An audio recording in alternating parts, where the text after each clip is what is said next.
Diasco Foot, le miroir du football de la diaspora congolaise.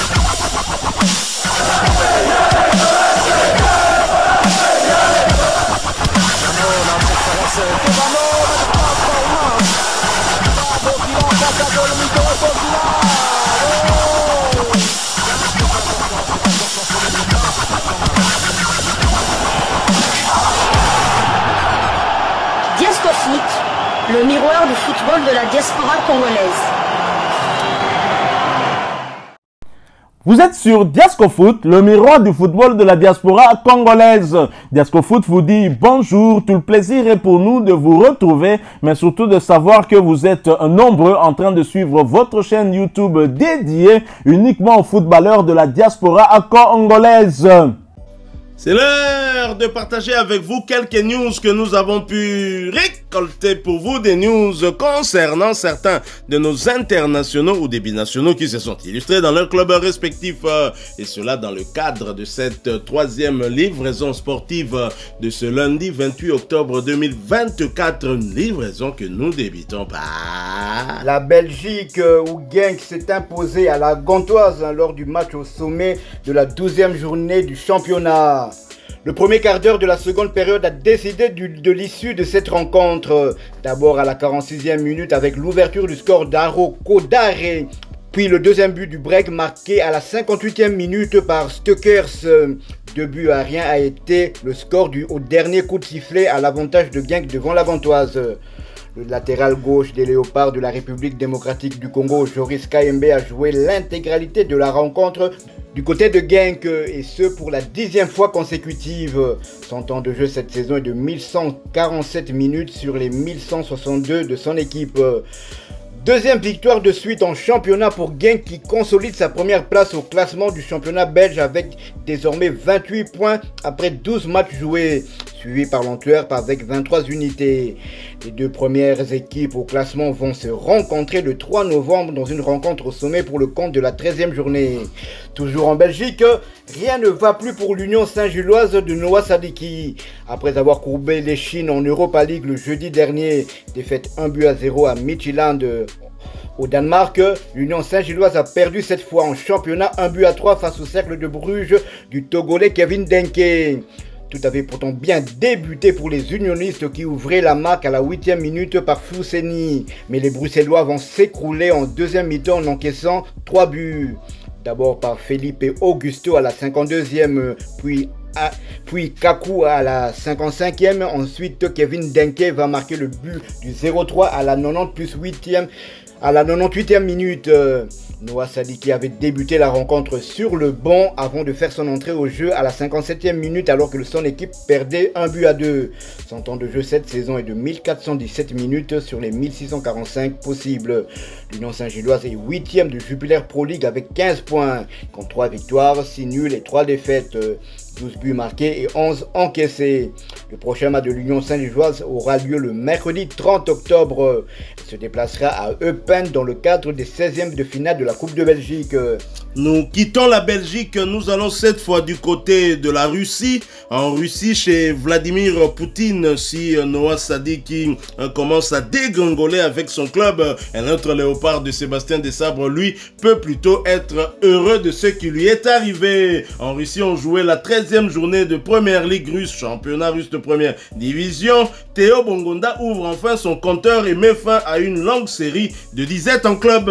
L'international congolais a participé au succès capital de son équipe devant le FK Paris Nijni Novgorod. C'était hier dimanche 27 octobre 2024. Théo Bongonda a retrouvé le chemin défilé en club après une longue disette et le Spartak Moscou s'est bien relancé dans la course après sa lourde défaite lors du choc contre Krasnodar.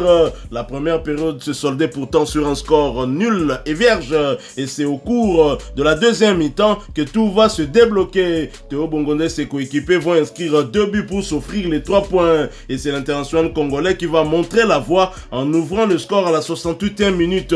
Son premier but en club depuis le 19 mai dernier. Il met ainsi un terme à une série de 14 matchs sans marquer avec le Spartak Spartak Moscou. Son coéquipier Shamar Nicholson va inscrire l'autre but dans les derniers instants du match. Score final 0 but contre 2. Titulaire, l'international congolais a disputé l'intégralité de ce match. A noter qu'il s'agissait de sa deuxième titularisation consécutive, voyant son temps de jeu porté à 1051 minutes sur les 1831 minutes possibles. Théo Messi a participé à 15 des 19 matchs avec son club, avec désormais un but inscrit et une passe décisive délivrée. Et après ce succès, le Spartak Moscou repart de l'avant en première ligue russe avec désormais 22 points en 14 journées du championnat et se positionne à la 6e place. 6 victoires, 4 nuls et 3 défaites. 19 buts inscrits contre 12 encaissés. Prochain rendez-vous pour Théo Bongonde ses coéquipiers, ce sera pour le compte de la 14e journée du même championnat dans le derby moscovite en déplacement sur le terrain du CSK.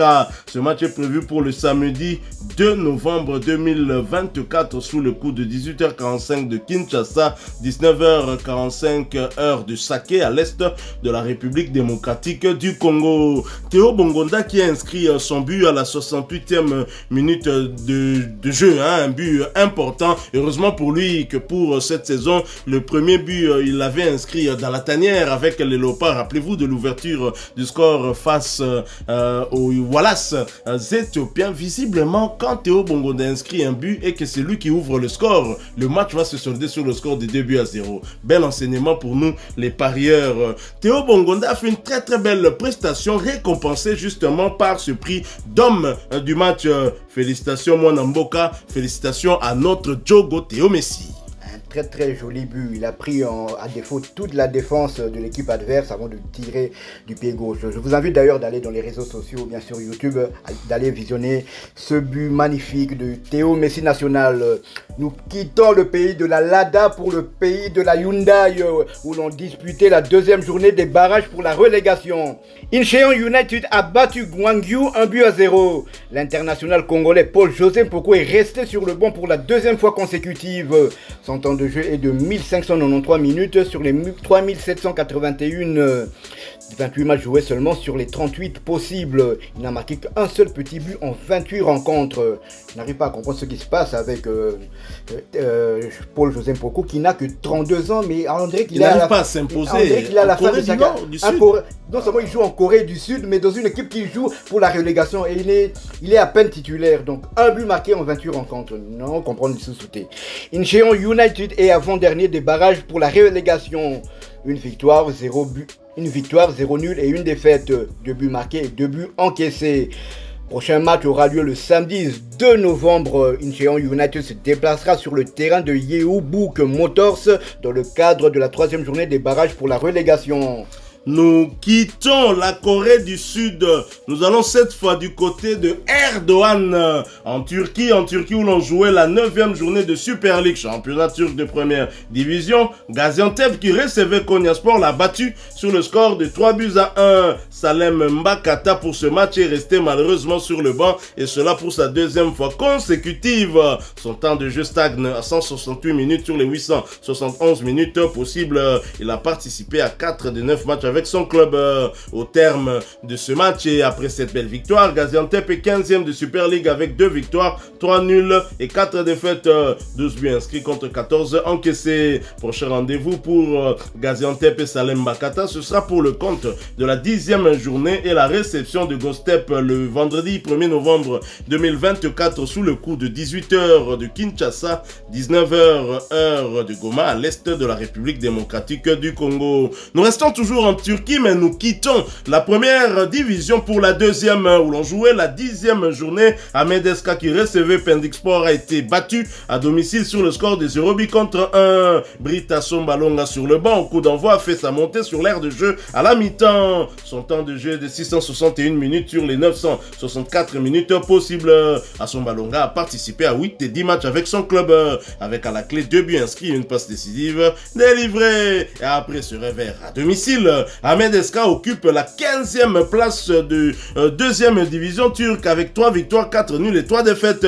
10 buts inscrits contre 10 encaissés. Prochain rendez-vous, ce sera pour le compte de la 11e journée et un déplacement sur le terrain d'Erzurumspor. Ce sera le dimanche 3 novembre 2024 sous le coup de 14h de Kinshasa, 15h heure de Butembo à l'est de la République démocratique du Congo. Toujours pour le compte de la 10e journée en deuxième division turque, Bandima Sport qui recevait Sakaryaspor l'a battu sur le score de 3 buts contre 2. L'international congolais Rémi Moulumba, titulaire comme à son habitude, a par ailleurs disputé l'intégralité de cette rencontre et cela pour sa 6e fois consécutive. Son temps de jeu est de 659 minutes sur les 984 minutes possibles. Rémi Moulumba a participé à 8 des 10 matchs avec son club. Après ce succès, Bandima Sport est 4e du championnat turc de deuxième division avec 5 victoires, 3 nuls et 2 défaites.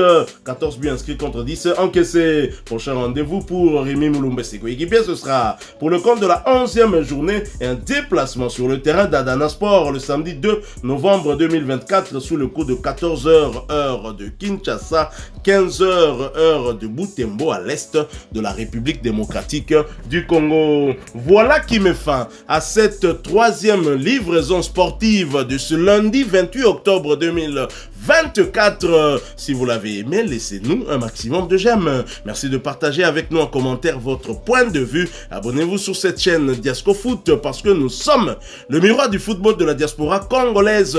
N'oubliez pas d'activer la petite cloche de notification. Elle apparaîtra dès que vous serez abonné. Elle vous permettra de ne plus rien manquer des prochains sujets que nous allons vous proposer. Encore une fois, merci à vous avec espoir de vous retrouver bientôt dans un autre sujet d'actualité. En attendant, portez-vous bien. Diasco Foot vous dit au revoir. Ah ouais.